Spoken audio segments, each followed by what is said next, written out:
자, 최근 들어서 전국의 집값이 또 심상치가 않네요. 전세 가격 역시 심상치가 않은데요. 서울의 경우는 전세 대란, 제2의 전세 대란이 오는 거 아닌가라는 우려도 커지고 있는 상황입니다. 자, 그렇다면 이럴 때 과연 우리는 내 집 마련 전략, 투자 전략은 어떻게 세워야 할지 자, 지금부터 저와 함께 시작해 보겠습니다. 자, 전국 집값 상승폭이 커지고 있다라는 내용인데요. 자, 먼저 전국의 시장 동향부터 간단하게 점검해 보도록 할까요?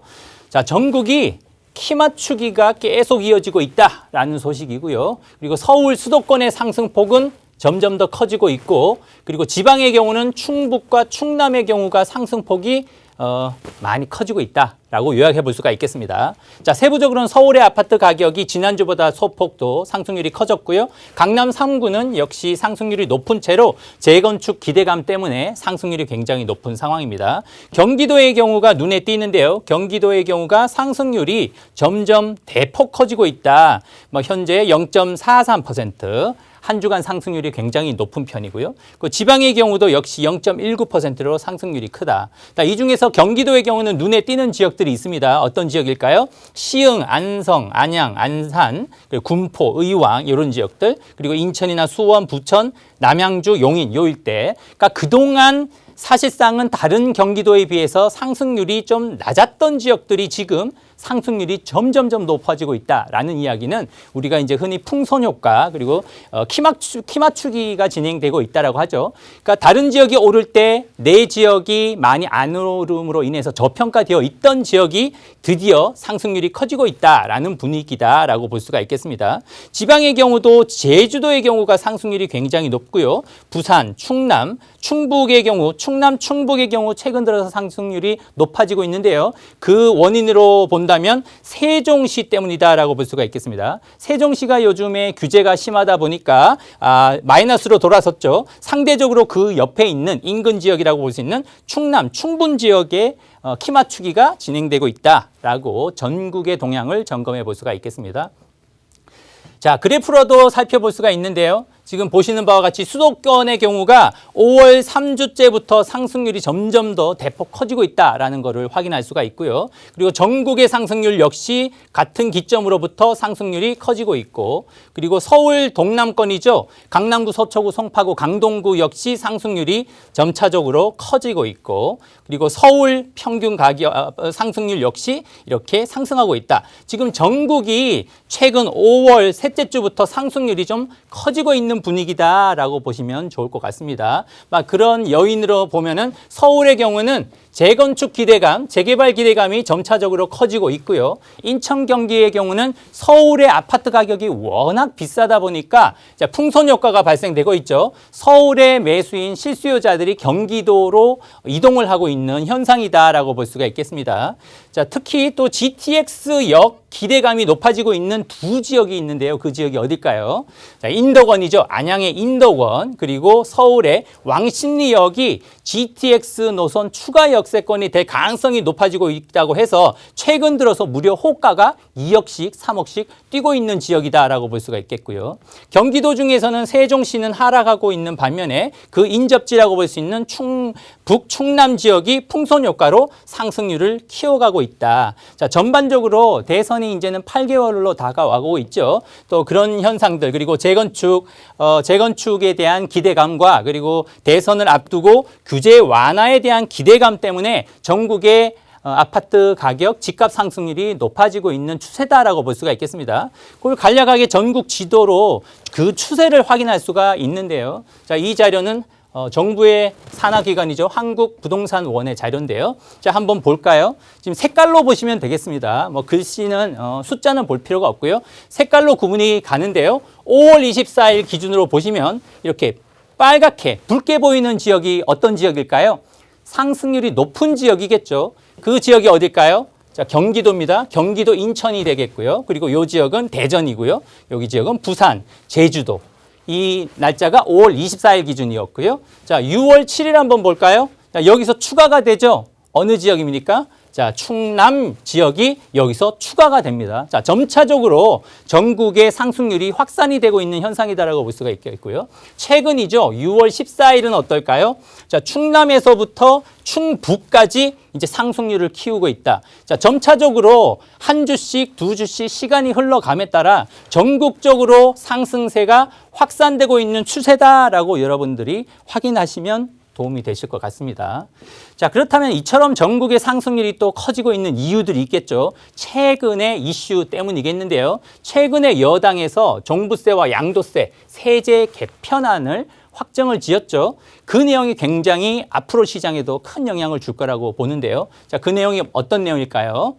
자, 먼저 종합부동산세 부과 기준, 공시가격 기준이죠. 공시가격 기준을 기존에는 9억 원 초과해서 이번에 개편안에서는 상위 2%로 어떻게 보면은 대상자를 축소를 하는 개념이다라고 볼 수가 있겠습니다. 자, 이렇게 됐을 때 어느 정도로 축소가 될까요? 현재 종합부동산세 기준 부과 대상자를 기준으로 본다면 52만 5천 가구라고 볼 수 있겠는데요. 이번 여당의 개편안대로라고 하면 한 45% 정도는 줄어들 수가 있겠네요. 그렇게 해서 28만 4,100가구 정도가 종부세 대상이 된다. 즉 완화다라고 볼 수가 있겠죠. 자, 두 번째는 1주택자 양도세 비과세 기준인데요.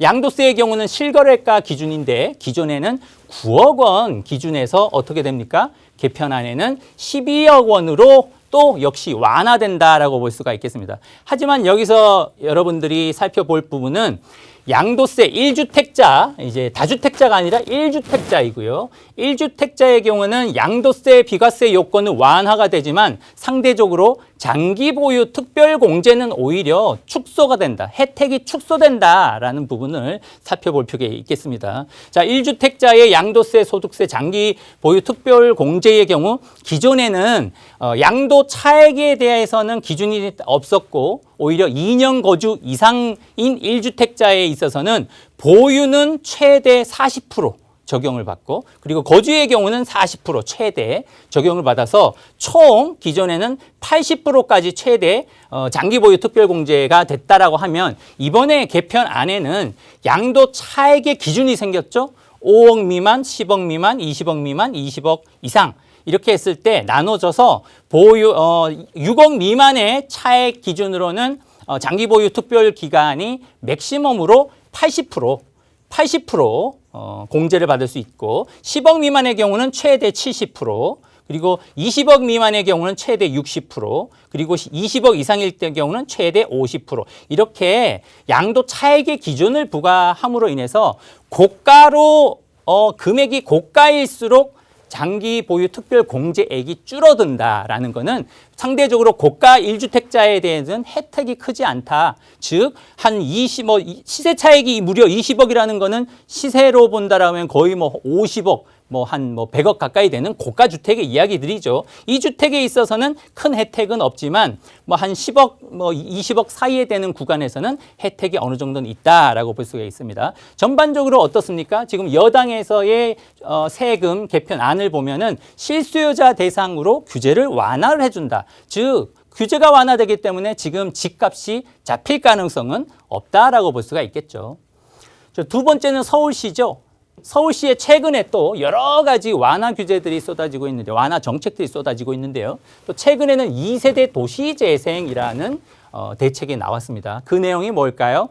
기존의 서울시는 도시재생의 경우는 낙후 지역에는 보전과 관리 중심이었죠. 하지만 이번에 역시 발표된 내용을 살펴보면 완전히 180도 달라진다라고 볼 수 있겠습니다. 보전이 아니라 개발로 가고 그리고 관리가 아니라 정비로 전환을 한다. 자, 그 이유는 뭘까요?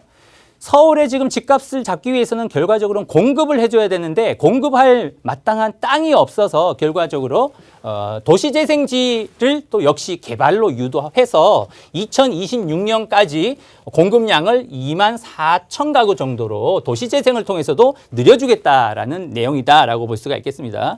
그래서 향후 1년간 중심지 특화 재생 7곳, 주거지 재생 52곳을 추진을 할 계획이고요. 자, 그 내용을 세부적으로 보면은 주거재생 그리고 중심 특화 재생 내용으로 분류가 된다라고 볼 수가 있겠습니다. 주거지 재생의 경우는 재개발과 연계를 하고 소규모 주택을 정비를 하고 또 그리고 한옥 밀집 지역 고도 지역의 경우는 종합 관리를 한다. 이 두 가지는 개발이 되겠고요. 종합 관리, 요 한옥지구 고도 지역의 경우는 정비라고 볼 수가 있겠습니다. 자, 그리고 중심지 특화 재생의 경우는 경제 거점 육성 지역과 그리고 중심지 활성화 지역, 요 지역 역시 요 두 가지는 개발에 포커스가 맞춰져 있고요. 그리고 지역 자산 특화의 경우는 관리에 중점이 있다라고 볼 수가 있겠습니다. 자, 이 내용을 보자면은 서울시는 재개발을 완화를 해주고 그리고 도시재생마저도 완화를 해서 개발로 간다. 그 목적은 서울의 공급량을 늘려주기 위함인데요. 그러면 앞으로 어떤 결과가 온다라고 예상이 되나요? 결과적으로 낙후된 지역의 재개발이라든지 도시재생 개발을 통해서 빌라 지역에 아파트가 들어설 가능성이 굉장히 높아졌다. 그럼 지금 포인트는 뭘까요? 내 집 마련 전략이라든지 투자의 포인트는 바로 그런 낙후된 지역의 다세대 주택 빌라가 포커스다라고 말씀드릴 수 있겠습니다.